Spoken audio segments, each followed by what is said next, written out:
Salve pessoal, vamos para mais um React com o professor Xandão. E hoje vamos reagir a 5 mentiras que a classe média burra acreditou quando os influenciadores contaram. É, mais um vídeo do influenciador Sardinha. Já disse que eu acho que ele é um liberal ponderado, um liberal que vale a pena ouvir, tá? Então se você pensa em investir na bolsa de valores, quer aprender a fazer investimentos, sugiro comprar o curso dele, tá? Não vai em Primo Rico e aquelas outras porcaria que existe. Sem mais enrolação, senta o dedo no like e bora lá!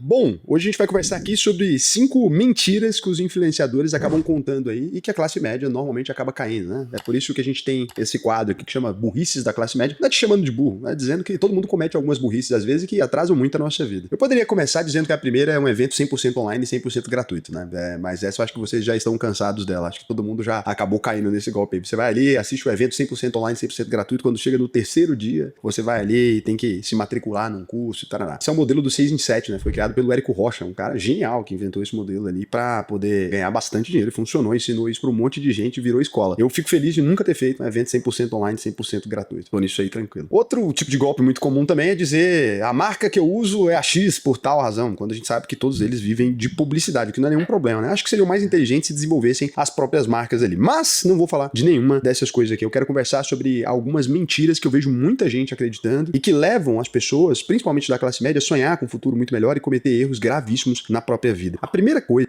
O ponto é que assim, a classe média, ela vive meio que num limbo, certo? Porque assim, ó, pegando a teoria do Marx, que eu acho que serve bem para explicar esse ponto, tá? Eu não sou marxista, propriamente dito de carteirinha. Eu gosto de transitar em vários autores, eu gosto de pensar a partir das perspectivas distintas que existem aí no mundo.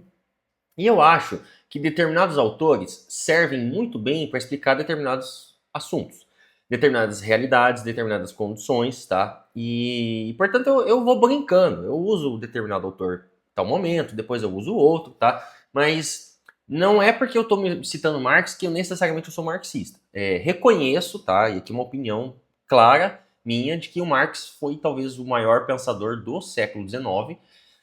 No entanto, assim, eu gosto de mencionar outros autores em outros momentos. Enfim, o ponto é que Marx ele vai dividir as classes sociais em principalmente duas, tá? Existem outras, mas o sistema capitalista tende a reduzir, tende a levar tudo a dois: burguesia e proletariado. Burguesia, resumidamente, é aqueles que detêm os meios de produção, que no caso poderiam ser as indústrias ou as grandes corporações prestadoras de serviços e tudo mais. Basicamente, é aqueles que vivem do trabalho dos outros. Esses outros são os proletários. Aqueles que trabalham nas fábricas, aqueles que trabalham nesse setor de serviços que é comandado por esses grandes capitalistas. Então pensa, o dono da Uber. O dono da Uber não trabalha na Uber.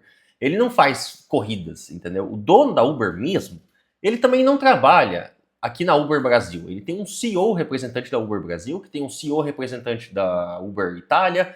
Então o dono da Uber, tá? E assim, nem é um dono, tá? Mas é aquele grupo de sócios majoritários. Eles pegam esses relatórios de todos os países, analisam e eles aí vão atuar diretamente com o Estado, fazendo networking, fazendo algum tipo de política para ter isenção fiscal e assim, esse é o trabalho deles, tá? Os donos das fábricas também não estão lá no dia a dia batendo martelo, também não estão lá respirando fumaça. O dono da fábrica está atuando no Congresso, está comprando político para conseguir isenção fiscal, para conseguir investimento estatal justamente naquele setor que ele tem a indústria, que ele trabalha, que desempenha, enfim. Esse é o trabalho desse tipo de gente. E aí a classe média, que já começa pelo seguinte problema. O que é classe média? Tá? Classe média seria aquele que não é tão rico para ser o burguês e também não é tão pobre para ser um miserável que passa fome. Só que aí a classe média, ela é um espectro muito, muito amplo. É uma palavra muito vaga, entendeu? Porque o cara pode ser um milionário, e aí o que define um milionário, segundo a Forbes? Ter 1 milhão em patrimônio. Mas, poxa, ter uma casa que vale 1 milhão não faz de você uma pessoa com plena liberdade financeira. Tem gente que tem casa de 1 milhão, casa de 2 milhões, casa de 3 milhões, que, não tem renda constante, o que faz com que ele não seja esse cara milionário que a gente tem na nossa ideia, que a gente tem como estereótipo, entendeu? A história do desenvolvimento capitalista nos ensinou que riqueza não é bens acumulados, mas sim riqueza significa renda que está sempre em circulação.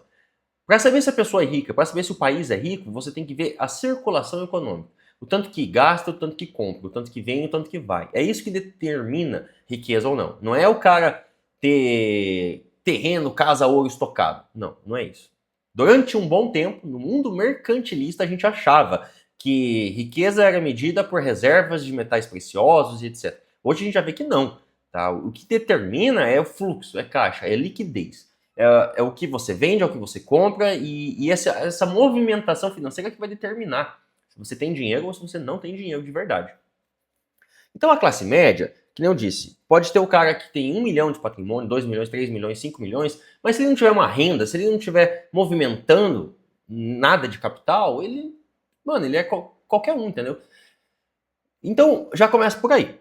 O cara que ganha 5 mil por mês é classe média. O cara que tem 1 milhão de patrimônio é classe média. O cara que ganha 15 mil por mês, ele tem um salário invejável, mas ele ainda não tem controle político. Ele ainda não tem controle que a burguesia, aqueles caras que eu falei, dono da Uber, possui. Também não, né? Então a classe média, você já percebeu que é um espectro muito amplo, já é muito complicado.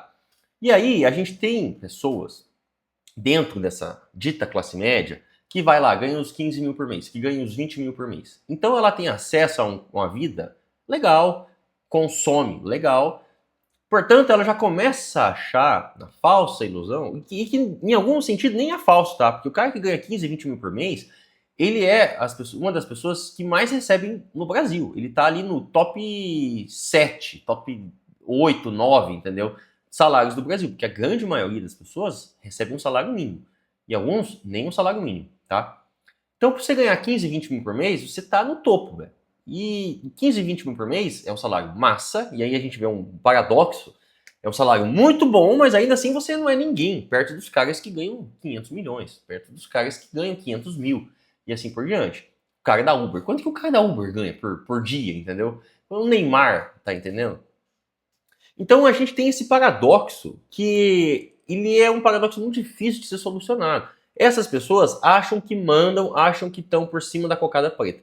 O cara que ganha 15, 20 mil por mês, ele acha que está perto do cara que ganha 1 milhão por mês. Ele acha que está perto do cara que ganha 500 mil por mês. Quando, na verdade, ele está muito mais perto do cara que ganha o salário mínimo, entende? E aí, esse maluco que acha que manda, que acha que detém muito poder, esse, no caso, seria exclusivamente, seria mais especificamente a classe média burra, entendeu? Porque esse é o alienado. Esse é aquele que vai ser utilizado pelo discurso da burguesia, daqueles caras que ganham 500 mil, que ganham 500 milhões por mês. Esses caras manipulam essa classe média para achar que eles são ricos, mas eles não são ricos, entendeu? E aí as políticas que são boas para esse cara super milionário, multimilionário, bilionário, a política que serve para esse cara não serve para quem ganha 15 mil por mês, para quem ganha 10, para quem ganha 20 mil por mês. Por mais que esse salário de 15, 10, 20 mil por mês seja um salário muito bom, entendeu? Que já faz com que ele tenha uma condição de vida muito diferente do trabalhador que ganha um salário mínimo, do cara que ganha 2 salários mínimos e assim por diante. Ou seja, é aí que está a maior massa de manobra que existe no contexto atual. E aí, portanto, né, voltando para a teoria do Marx, burgueses e proletários. Esse pequeno burguês, ele está situado em algum lugar nesse meio, sabe? Só que ele tem a sensação de que ele está mais para lá, quando na verdade ele está ainda no lado dos proletários, entendeu? Pensa o dono do mercadinho. Ele é empresário, então ele já acha que ele é um burguês, que ele é um empresário, ele é um empreendedor, então a diferença do velho da van e a diferença desse dono do mercadinho é nula. A diferença é única apenas que o velho da van ganha muito mais dinheiro que ele, mas ambos representam a mesma classe social, o que é uma mentira, porque o dono do mercadinho, muitas das vezes, trabalha mais que os funcionários. E tem riscos, esse cara assume riscos, tem dor de cabeça, tem que pagar imposto, porque ele não consegue evasão fiscal, ele não consegue sonegar imposto direito, enquanto que o velho da van tem todos esses privilégios. Então ele já tem essa falsa ilusão, tá? Acho que ele está mais do lado dos burgueses do que dos proletários. Quando, na verdade, ele é um proletário também. A diferença é que ele não é um proletário que trabalha para o outro. Ele é um proletário que trabalha para ele mesmo, sabe? mas trabalha muito e não tem tanta renda assim, não tem controle político, não consegue participar das rachadinhas e de todas as isenções fiscais que existem. E aí, esse cara, como ele está no limbo, se ele não tem consciência de classe, se ele não tem consciência social, se ele não consegue compreender o básico, inclusive na teoria marxista, ele cai em erros. E aí é que está o ponto em que o investidor Sardinha tá falando no vídeo dele, tá? Vamos continuar, mas eu acho que essa explicação inicial ela é muito importante.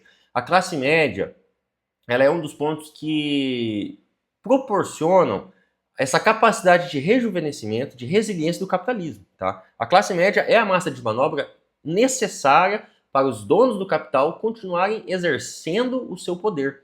Por isso que a Marilena Chauí uma vez disse que odeia a classe média. Uma afirmação polêmica, mas ela quis dizer nesse sentido, entendeu? Que a classe média, esses caras, eles acham que estão lá por cima, mas eles não estão. Na verdade, eles estão ainda compartilhando esse lado da pirâmide que é o lado dos proletários, porque eles trabalham muitas das vezes mais que os próprios funcionários, entendeu?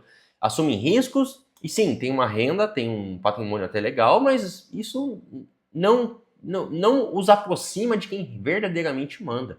Tá? E aí, quando uma grande corporação, quando uma grande rede de supermercados invade a cidade desse dono do mercadinho, invade o bairro desse dono do mercadinho, o dono do mercadinho tende a falir, tende à falência, sabe? Enfim, vamos continuar aqui. Coisa que é a seguinte: trabalhe com o que você ama e você nunca mais vai precisar trabalhar. Durante muitos anos eu achei que tinha Trabalhe com o que você ame e daqui a pouco você não vai amar mais nada. uma coisa de errada, né, com o meu trabalho normal, porque eu falei, cara, eu gosto muito de ir pro meu emprego e tal, mas não é que eu amo aquilo ali, né? Amar, eu amo, sei lá, cozinhar, amo os meus hobbies de alguma maneira. Você acordar todos os dias e falar assim, nossa, que grande vontade de estar no meu trabalho, é uma coisa meio complexa para a maioria das pessoas. Pode até ser que você esteja nesse momento trabalhando num lugar assim, mas você sabe que isso é completamente raro no mundo atual. Esse lugar existe para algumas pessoas e não para todo mundo, e tá tudo bem. No geral, você precisa procurar um emprego que pague um salário bom, que respeite o seu cérebro, né? Ou seja, que não te consuma ali, que não te leve a um burnout, porque também não adianta nada, você tá ganhando uma grana legal, você tá construindo uma carreira num lugar legal e tá ali prestes a surtar, né? Ou prestes a ter um problema psicológico. Então, vale um lugar que te respeita. Acho que é isso, né? A gente precisa procurar um trabalho entendendo que trabalhar não é uma diversão, trabalhar não é um fim de semana no parque, trabalhar é um negócio que você vai ali, passa algumas horas tendo que usar a sua concentração, muitas vezes, ou fazer um esforço físico, né? E você faz aquilo com o objetivo de pagar os seus boletos. No geral é isso, conseguir investir algum dinheiro. Quando a gente começa Meu irmão, assim, segunda-feira não é ruim. O ruim é ter que trabalhar na segunda-feira. a entrar num conceito de vida extremamente infantilizado, o que é esse conceito infantilizado? É essa ideia, né? Da Xuxa, na minha época, na minha geração, a gente tinha o programa da Xuxa e ela falava, tudo que eu quiser, o cara lá de cima vai me dar. E nossos pais, dessa geração mais hippie ali dos anos 70, não sei se vocês também foram criados por pessoas nascidas nos anos 70, mas eu fui, eles cresceram com a visão de contar pros filhos que o mundo era lindo, né? Então, enquanto na geração deles, os pais deles pressionaram eles demais, a geração anterior pressionou eles para que eles fossem mais sérios, olha, você precisa fazer aquilo que dá dinheiro, você precisa estudar, você precisa se formar, e você precisa aguentar seu chefe e tal. Os nossos pais foram criados por essa geração que disse pra eles que o mundo era muito pior do que o mundo realmente era. Daí quando eles chegavam no mercado de trabalho, eles falaram, nossa, mentiram pra gente, né? A coisa não era tão ruim. Então a geração anterior que viveu problemas de guerra, viveu problemas ali muito complexos, acabou criando os filhos muito apertados. Esses filhos foram pro movimento hippie, foram pra aquela coisa da música brasileira que tava nascendo, Cazuza, Legião Urbana, né? E o pessoal todo se pegando. Música brasileira que tava nascendo, calma aí, velho. Porra, a música não nasceu na década de 70. Mas ele quis dizer de alguns movimentos musicais, como a Tropicália, que inclusive eram resistência a um regime que a gente passava, que era o regime militar, tudo mais, tá? Então, calma aí. A música brasileira, ela é muito mais antiga. A música brasileira, ela é uma das mais fantásticas do mundo. Só que nesse contexto, a gente visualizou o surgimento de alguns movimentos, tá? Que faziam essas críticas à ditadura militar, que faziam essas críticas a esse modo de vida, que é um modo de vida importado dos países europeus e dos Estados Unidos para um país subdesenvolvido, explorado, que estava sob um regime militar que era uma cobaia, que estava sendo manipulado, inclusive pelos Estados Unidos. Vamos lembrar que houve a Operação Brother Sun, que instituiu ditaduras de direita, ditaduras militares, ao longo de toda a América Latina. Tá? Não foi só o Brasil a única vítima. Entendeu? Então, nesse contexto todo, surgem alguns movimentos culturais, alguns movimentos musicais, tá? Questionando tudo isso, inclusive a Tropicália, que é disso que o Sardinha está falando.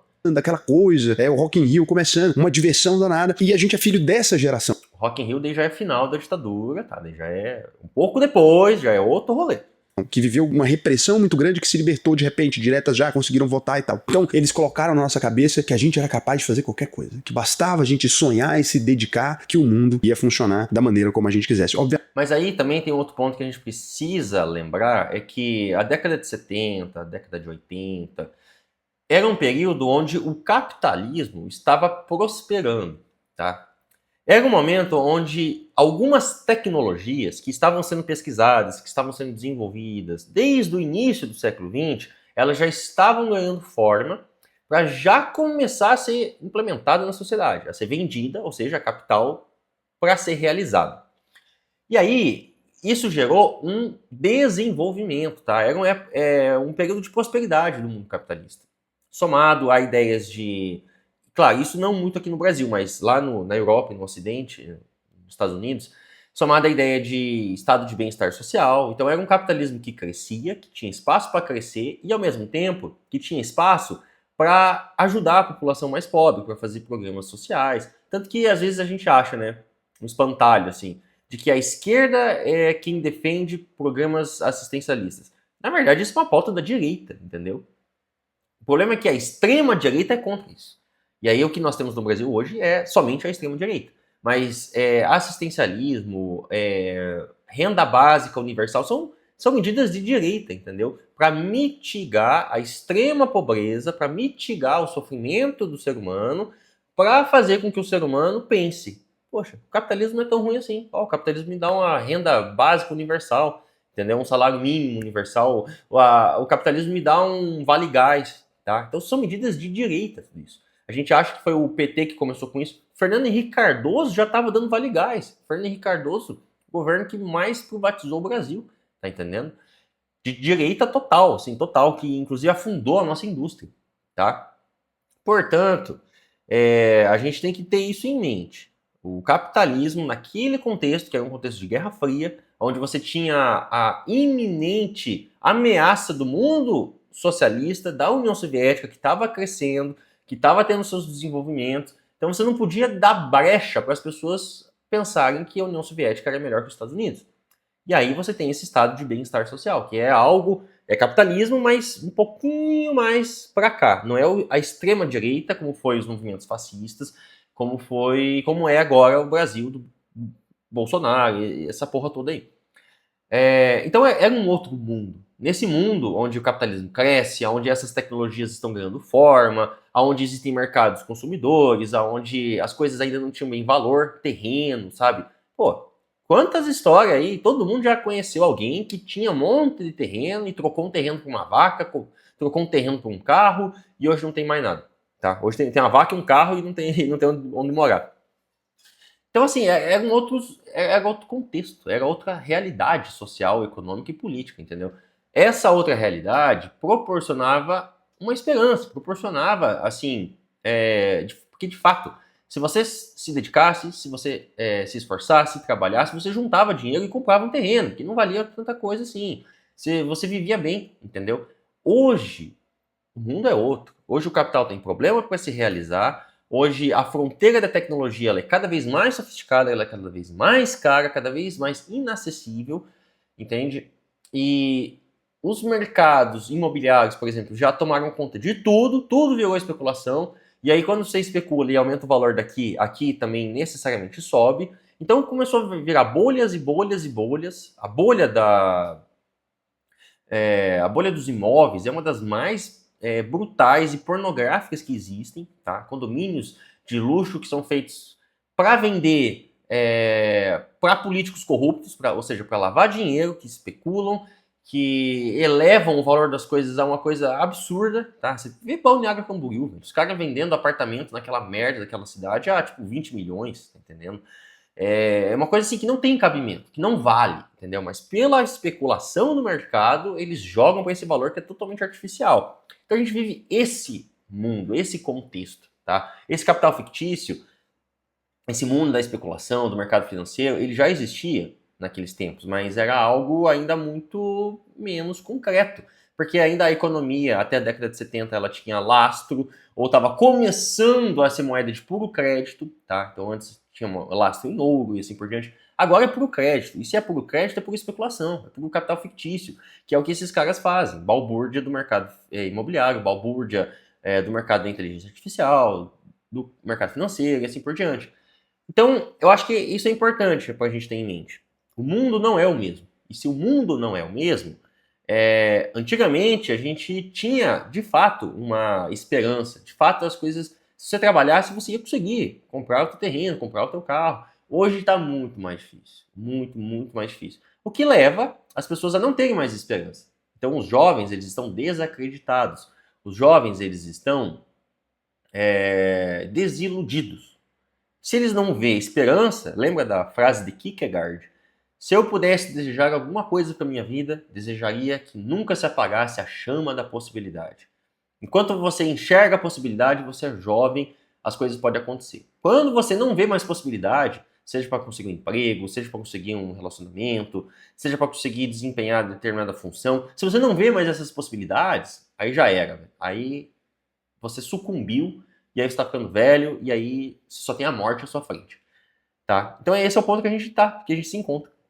Obviamente isso não aconteceu, mas algumas pessoas, né, os millennials aqui, pessoal que tem 40, 30 anos, hoje em dia cresceram com essa ideia de que o mundo deve alguma coisa pra gente, que a gente precisa trabalhar com o que a gente ama, que a gente precisa encontrar o nosso verdadeiro propósito de vida, que eu posso vender minha arte na praia, e isso é uma grande bobagem. A gente deve se preocupar sim em ter um propósito, mas depois que as contas estão pagas. A gente deve se preocupar sim com encontrar aquilo que a gente quer fazer da vida, com chegar nesse lugar, mas depois que você tiver dinheiro suficiente pra isso. Porque se você crescer com essa visão, você não vai conseguir comprar uma casa, você não vai conseguir comprar um carro, você não vai conseguir viajar com a sua família, você vai ficar perdido nessa coisa, trocando de emprego a cada 2, 3 anos, procurando o grande lugar que vai te abastecer de todas as energias e vai ser aquele lugar incrível, né? Hoje em dia, eu tenho até o privilégio de trabalhar no lugar que eu gosto muito, mas foi porque eu fundei uma empresa e fiz ela do jeito que eu queria. Isso é viável? Todo mundo vai virar empresário? Amanhã a gente acorda, todo mundo vai ter uma empresa? Acho que não, né? Então eu tentei criar um ambiente bacana, eu presumo que 90% das pessoas que trabalham aqui. Legal que ele disse, acho que não. Porque essa é uma mentira que contam, uma mentira ideologia, né? O discurso dominante que diz que você pode virar empresário e você vai ter sucesso caso você invista tempo, se esforce e tenha disciplina. Isso não é verdade, tá? O investidor Sardinha, ele começou com esse empreendimento, o canal do YouTube dele há alguns anos já. Numa época em que o cenário do YouTube estava com muita possibilidade de ingresso de pessoas novas. Hoje o mercado já está um pouco mais saturado, já tem mais concorrência, já está mais difícil, entendeu? Portanto, ele começou no momento certo e prosperou, e beleza, que bom que deu certo para ele, tá? Eu não sei ao certo se ele já era playboy, se ele já tinha grana. Fato é que, assim, aquela mentira, aquele discurso de que você pode ser o que você quiser, isso não é verdade, tá? Não é verdade. Que acho que gostam muito, mas deve ter 10% que deve falar, meu Deus, que desgrama que os caras estão fazendo. E não tem problema nenhum, elas estão trabalhando aqui, se elas fizerem bem o trabalho delas, elas têm direito de não gostar do lugar, né? Ok, acho que a gente pode ser um pouco mais razoável com isso. Agora, na internet não existe espaço para esse si, né? Na internet a única coisa que a gente encontra são pessoas o tempo todo dizendo que você precisa encontrar seu verdadeiro propósito e você ganhando um salário mínimo, 2 salários, 3 salários, porque não faz sentido nenhum. Seu propósito é pagar suas contas, conseguir sustentar a sua família. Acho que é o primeiro propósito de todo mundo. Depois a gente vem com essa de mudar o país, mudar o mundo, etc. Não que isso não seja importante, é importante, mas depois que essa primeira fase está resolvida. Segundo ponto, que é uma simplificação completamente absurda e muito comum na internet, todo mundo pode ficar rico. Eu tive brigas homéricas com meus amigos, né, que trabalham no mesmo mercado que eu, que falam sobre finanças, sobre investimentos, que é assim, olha, tem um curso que tira pessoas da pobreza. Não, você não tem um curso que tira pessoas da pobreza. Nenhum curso, nenhum tipo de ensinamento, nenhum... Esse curso faz com que essas pessoas que vendem esse curso ganhem dinheiro e saiam da pobreza. É exatamente isso. Tem diversos casos de influenciadores, inclusive tem um, que eu nem lembro o nome daquele merda, tem um bigodinho assim, ó, que ficou milionário, hoje mora nos Estados Unidos, porque ele deu golpe na galera na pandemia, assim, prometendo plataformas lá de, não lembro exatamente se era bet ou se era coisa para fazer as pessoas ganharem dinheiro naquele contexto de calamidade pública, e, golpe, do cara ficou rico do dia pra noite, inclusive, tem uma entrevista dele no Primo Rico, e o Primo Rico pergunta, cara, e aí, o que você fez como que aconteceu pra você ficar tão rico? A história do cara não convence, velho. Nem ele acredita no que ele disse. Né? Nem ele sabe explicar como ele ficou rico. Ou seja, o cara vendeu golpe, entendeu? E aí sim, quem fica vendendo a ilusão de que você vai ficar rico, basta se comprometer. é justamente esse cara que tá ficando rico, entendeu? Que tá te vendendo a mentira e você tá comprando a mentira e você tá enriquecendo ele, tá entendendo? Então é bom, por isso que eu digo que o investidor sardinha é o cara da direita mais sensato que tem, porque a simples afirmação de que você não vai ficar rico, de que não é todo mundo que vai ficar rico, de que não é assim que as coisas funcionam, já faz com que ele tenha meu respeito, entendeu? Que a maioria desse povo de direita mente sobre isso, o que faz com que eles sejam mau caráter. Tipo de lição, nenhum tipo de treinamento é capaz de fazer com que qualquer pessoa que entre naquilo ali possa se tornar rico. Isso não existe. Porque nós temos backgrounds muito diferentes. O que é esse background? Para que eu usar essa palavra em inglês, né? Nós temos trajetórias de vida. Viemos de lugares muito diferentes. E tem semanas que eu entro em contato com alguém, às vezes eu gosto de pedir o telefone da pessoa, ligar, eu faço isso um pouco, uma vez ou outra, né? Não consigo fazer com todo mundo, obviamente, mas eu tento fazer isso. E você conversa com alguém que o cara te fala, olha, eu tenho 45 anos, né? Eu não concluí o ensino médio, a pessoa não tem uma alfabetização muito boa, tá ali escrevendo o texto todo errado, etc. Aí ele vai comprar um curso de marketing digital e vai lançar um curso e vai ficar rico? Não, não vai. Se uma pessoa veio da classe média alta, estudou, teve competência para aquilo, tem uma formação, pode até ser que de fato ela consiga entrar ali, fundar uma empresa, começar a vender algum produto pela internet, que aquilo pode dar algum resultado. E no geral, mesmo para essas pessoas, a taxa de sucesso vai ser inferior a 5%. Então, o que a gente tem é algumas pessoas, muito provavelmente, não tem nenhuma chance de enriquecer nessa geração agora. Os lugares de onde a gente vem, a comida que a gente come, a alimentação que a gente teve na infância, isso ajudou a formar o seu cérebro, ajudou a definir o limite do seu aprendizado. E uma vez que você passa dos 30, 35 anos ali, você não tem mais a flexibilidade mental que você tinha anteriormente. Quem passa de 20, na verdade, não tem. Então, é irrecuperável. Os danos provocados pela pobreza muito grave durante os primeiros anos da infância, eles, no geral, são irrecuperáveis. Saúl, eu ouvi falar de um cara que ele já tinha 40 anos quando ele começou a estudar direito, daí ele conseguiu e se tornou juiz. Então, é possível. Bom, é possível. Agora, o background desse cara vai interessar, né? O quanto de QI esse cara não devia ter, o quanto de inteligência ele já não tinha. E aí, talvez ele só não desenvolveu. Talvez esse cara devesse ser o Elon Musk. E ele acabou com um concurso público, que é legal, muito bacana, mas ele... Assim, aí agora tem um pouco de romantizações. Não é desse QI. QI é uma expressão vulgar que ela é bem problemática. Mas o fato é que assim, foi falado um negócio interessante. E eu sei disso porque eu sou professor, tá? Então eu estudei. Existem teóricos exclusivos de psicologia da educação e toda a matriz curricular é orientada por esses estudos, tá? Então existem fases do desenvolvimento da criança, do adolescente, em que a gente precisa de determinados estímulos, tá entendendo? Então, o fato de você aprender a tabuada lá quando você tem mais ou menos uns 9, 8 anos, tem um porquê. Tabuada é uma parada assim que você entende o raciocínio, mas eu aprendi tabuada de forma muito decoreba, entendeu? Então você decora quanto que é 5 vezes 5. Você decora quanto que é 7 vezes 8, sabe? Claro que existe uma continha, mas o trabalho da tabuada é um trabalho que você vai decorando, que você faz a tabuada do 1, a tabuada do 2, a tabuada do 3, a tabuada do 4, do 5 até a tabuada do 10. E aí, pela repetição você vai decorando. Você não está contando ali, entendeu? Mais 7, mais 7, mais 7. Não, você decorou, entendeu? 7, 14, 21, 28, enfim. Portanto, por que a gente faz isso ali uns 8, 9, 10 anos? Porque é uma fase que a gente precisa treinar a nossa capacidade de memorização. Então é decoreba mesmo, tá? Decoreba é fundamental nessa fase da vida. Se você não teve esse estímulo, se você não teve esse aprendizado nessa fase da vida, que o cérebro está se formando naquele contexto, naquelas faculdades específicas, vai ficar deficitário, entendeu? Lá na frente você vai ter problema de memorização. E a memorização, ela é importante, tá entendendo? Ela é muito importante. E aí o raciocínio lógico, enfim, só para citar um exemplo.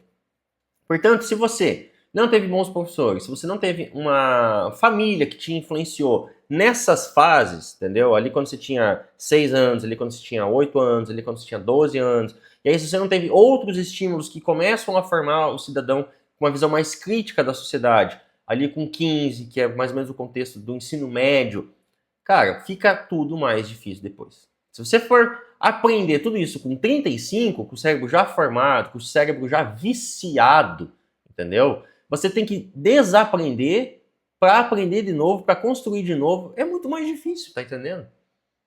É muito mais difícil. E aí, claro que um ou outro vai ter uma certa... Chamar genialidade é um pouco errado, mas assim, vai ter uma certa sorte, vai ter um certo desenvolvimento porque acabou treinando de outras formas, e vai dar certo, e vai entender, mas isso é mais difícil, entendeu? É mais raro, tá? Então, imagina, né? Você querer colocar na mesma corrida uma pessoa que trabalhou, que estudou a vida toda na escola pública, que teve professor faltante, que teve uma realidade familiar conturbada. O pai foi comprar cigarro, a mãe tem que cuidar de outros 3 filhos, a avó é doente, ele não se alimenta direito, e isso é importante, tá? Porque a gente precisa de nutrientes especiais, nutrientes específicos para ajudar a constituição do nosso cérebro, a constituição do nosso corpo. Se você não come direito, se você não exercita direito, se você, sabe, não treina direito, você não desenvolve, entendeu? Se você está em estado de desnutrição, você não pensa igual uma pessoa que está nutrida pensa. O seu corpo não se desenvolve igual a pessoa que está comendo todas as proteínas diárias e assim por diante. Então são condições determinantes. E aí, se você não teve isso na sua infância, na sua juventude, se você não entrou no mercado de trabalho com, sei lá, determinada idade, se você não treinou relações humanas, relações interpessoais, convívio, sabe, o diálogo, cara, você se torna um ser humano deficitário, você se torna um ser humano limitado. E aí, como que você vai lançar um produto, lançar uma empresa depois com 30, 40 anos? Você não vai conseguir, velho. Você vai estar disputando com gente que teve todos esses privilégios. E aí você vai cair do cavalo, sabe? Então é muito legal isso que o Sargento tá falando. É realidade que as pessoas tentam esconder da gente. Poderia ter chegado muito mais longe. Então, essa ideia é uma ideia muito injusta, é uma ideia que provoca muito sofrimento, porque eu já vi gente comprar 5, 6 cursos achando que isso vai construir uma fortuna pra ela, que isso vai melhorar a vida dela de alguma forma. Conheci outro dia uma contadora, a mulher tá indo pro 5º, 6º curso tentando virar influencer, né? Eu fui bem sincero com ela, olhei o perfil, falei, olha, eu vou... E aí tem outro ponto, porque mesmo que você tenha todas essas habilidades, porque você desenvolveu, você treinou, você estudou, você estimulou no tempo correto, e aí, você tem capital para se bancar? Você tem capital para fazer um pequeno investimento, assim, tipo, pô, por exemplo, quero virar influencer, YouTube. Não, você precisa de um pouco de iluminação, por exemplo. Você precisa de uma câmera, você precisa de um computador. Às vezes você teve todos esses estímulos, mas você não tem grana para comprar uma câmera, para comprar um computador, para comprar uma iluminação. E aí, como que você faz, sabe? Às vezes você precisa gravar uma coisa e você precisa viajar, mas você não tem grana para ir até lá. E aí você já não faz, entendeu? Agora, quem tem esse dinheiro, quem tem esse capital, consegue ir. E aí já se torna também um novo aspecto dessa corrida, que é uma corrida injusta. Porque tem gente que teve todos os estímulos necessários e tem o capital necessário para conseguir chegar e fazer dar certo. E ainda assim esse cara vai ter dificuldade. E imagina quem não tem nada disso.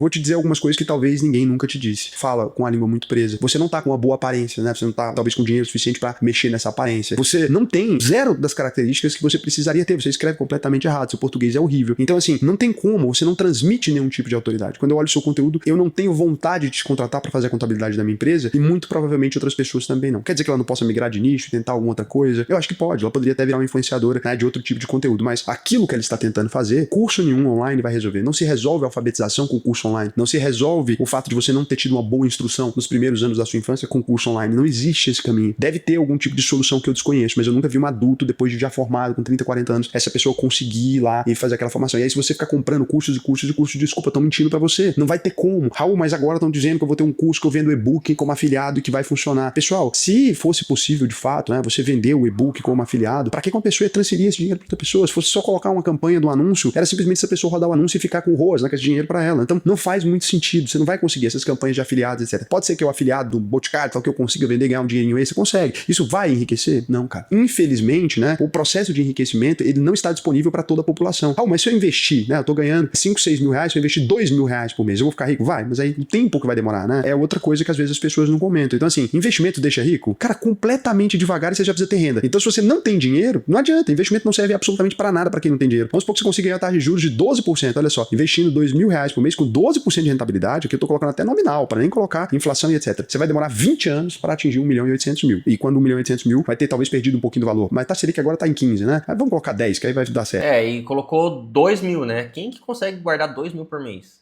Tá entendendo? Então, tipo assim, são pré-requisitos que já são demais para 90% da população, tá entendendo?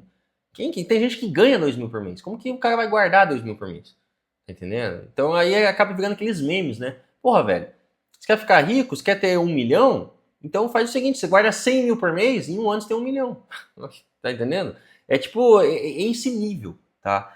de papo que algumas pessoas lançam e outras pessoas acreditam.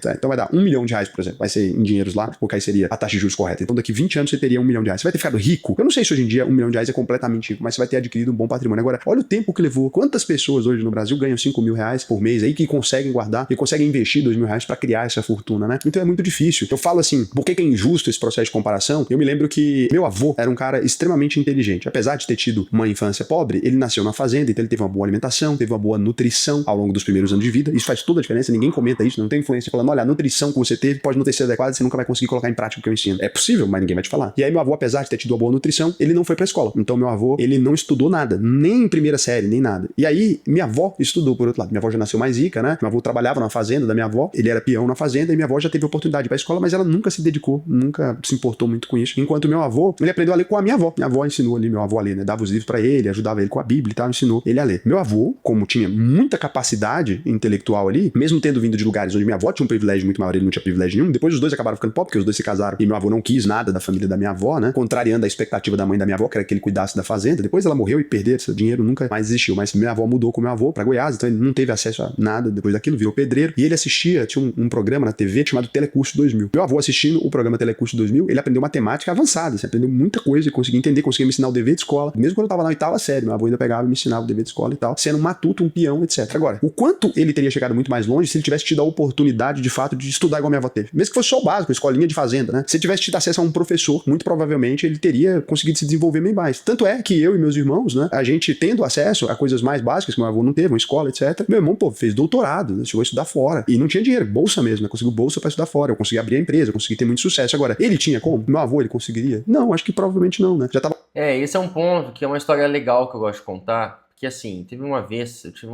uma turma muito complicada. E aí tinha um piazão que não fazia porra nenhuma, sabe? Porra nenhuma mesmo. E um dia eu enquadrei ele. Falei, cara, e aí, mano? Você tá no primeiro ano do ensino médio, você já é reprovado, daqui a pouco você sai da escola, o que você vai fazer da tua vida? Se você não sabe nada. E ele falou, professor, e cara, ele falou isso pra a sala toda. Eu vou ser traficante. E daí, na hora, eu parei assim, falei, tá, mas e aí? Você acha que... E eu falei dessa forma. Você acha que pra ser traficante você pode ser burro? E eu falei, foi um pouco pesado, né? E... E aí eu falei, cara, se você for um traficante e for burro, você vai ser o primeiro a cair, tá entendendo? Você vai ser o primeiro a ser mandado pra uma fria, porque o crime organizado ele trabalha dessa forma, né? Eles mesmos fazem com que caiam alguns com pouca droga, enquanto o pesado ali, a riqueza mesmo passa e ninguém consegue aprender a grande carga. Mas a pequena, ele mesmo manda pro abate, entendeu? Falei, cara, você vai virar um maluco desse, velho. Tá entendendo? E ele, eu falei, olha, já que você tocou nesse assunto, eu vou te dar uma tarefa de casa. Você vai pesquisar sobre o MEN da Rocinha.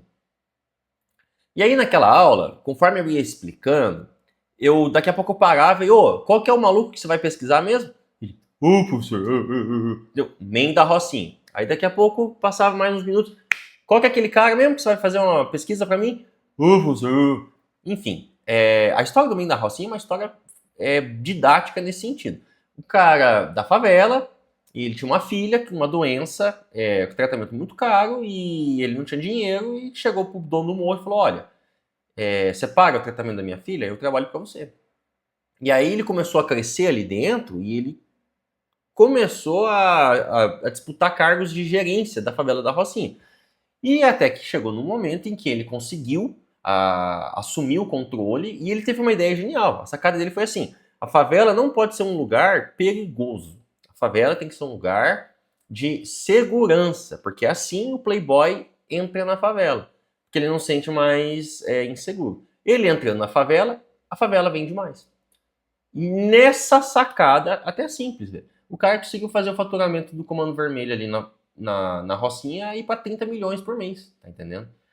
Então, assim, imagina esse cara em uma outra realidade. O pai dele super empresário, o pai dele um super capitalista, que caísse na mão dele uma empresa para ele fazer análises, para ele pensar o assunto. Mano, entendeu? Ele ia ser um desses caras aí que a gente vive pagando pau, que a gente vive referenciando nas redes sociais e nas mídias, entende? Só que ele estava num contexto de pobreza e criminalidade da favela.